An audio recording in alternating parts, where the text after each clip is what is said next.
नमस्कार दोस्तों। आज मैं आपको सुनाऊंगा परिवार और माँ, तीन भाई एक बहन की कहानी। एक गांव में एक सुखी परिवार रहता था। उस परिवार में तीन भाई और एक बहन थी।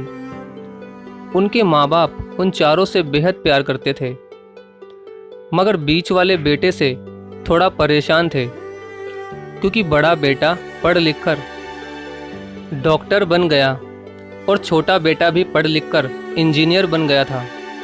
मगर उनका बीच वाला बेटा बिल्कुल गंवार और आवारा ही बनकर रह गया। अब उनके दो बेटे डॉक्टर और इंजीनियर ने शादी भी कर ली थी, और कुछ महीनों के बाद ही उनकी बेटी की भी एक अच्छे घराने में शादी हो गई थी। मगर बीच वाला बेटा अभी भी कुंवारा ही था, क्योंकि वो बिल्कुल अनपढ़ था और कहीं पर मजदूरी का छोटा सा काम करता था। इसलिए उसे शादी के लिए कोई भी लड़की नहीं मिल रही थी, और उसके माँ बाप उससे बहुत परेशान हो चुके थे।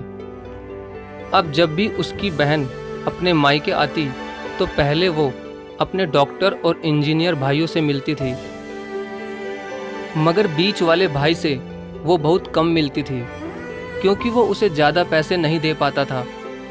लेकिन फिर भी वो अपनी बहन से बहुत प्यार करता था।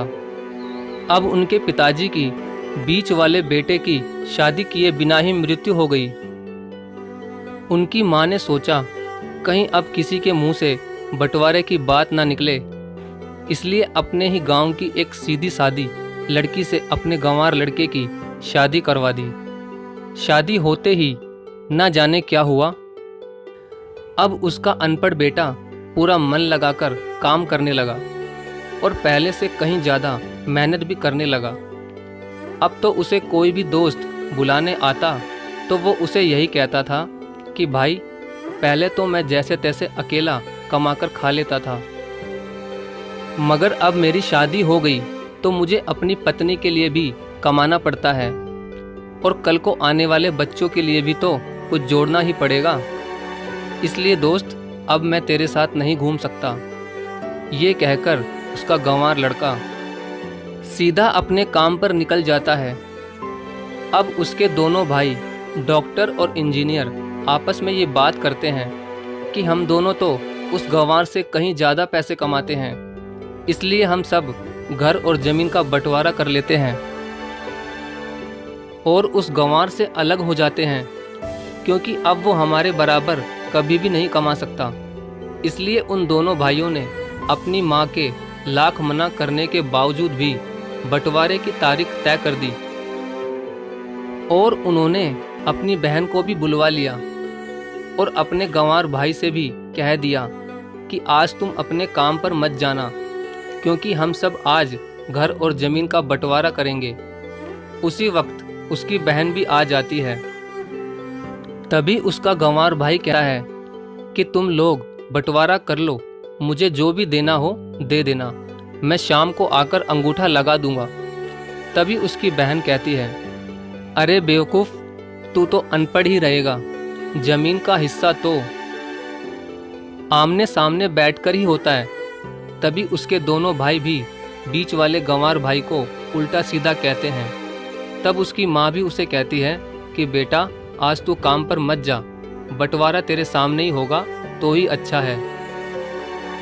उसी वक्त वकील भी आ जाता है। तभी वकील कहता है कि आपका सारा हिस्सा मिलाकर 10 बीघा ज़मीन है और आपका घर है। अब ये बताओ कि किसको कितना हिस्सा देना है, मैं उसी हिसाब से बंटवारे के कागज़ बना दूंगा। उसी वक्त उनका गंवार भाई कहता है कि वकील साहब, 5-5 बीघा मेरे दोनों भाइयों के नाम लिख दो, और ये जो हमारा मकान है ये मेरी प्यारी बहन के नाम कर दो। तभी उनके दोनों भाई और बहन पूछते हैं कि और तू हिस्से में क्या लेगा। तभी उनका गंवार भाई कहता है कि मेरे हिस्से में मेरी प्यारी माँ है ना। और तभी वो अपनी पत्नी की तरफ मुस्कुराते हुए कहता है कि क्यों मेरी प्यारी पत्नी, क्या मैंने गलत कहा क्या? उस गंवार की पत्नी अपनी सास से लिपटकर कहती है कि माँ से बड़ी वसीयत क्या होगी मेरे लिए। और उसी वक्त उसका गंवार पति भी अपनी माँ से लिपट जाता है। गंवार बेटे बहू के इसी प्यार ने जमीन जायदाद के बंटवारे को एक सन्नाटे में बदल दिया। तभी बहन अपने गंवार भाई के गले लगकर रोते हुए कहती है कि माफ़ कर दो भैया, मैं आपको समझ नहीं सकी। तभी उसका भाई कहता है कि मेरी प्यारी बहन, इस घर में जितना अधिकार हमारा है उतना ही अधिकार तेरा भी है। और रही बात बंटवारे की, तो बंटवारा नहीं करने से हमारा जीवन रुक तो नहीं जाएगा। क्यों करते हैं हम बंटवारा? क्या हम एक साथ मिलकर नहीं रह सकते, जैसे हम बचपन में मिलकर रहते थे?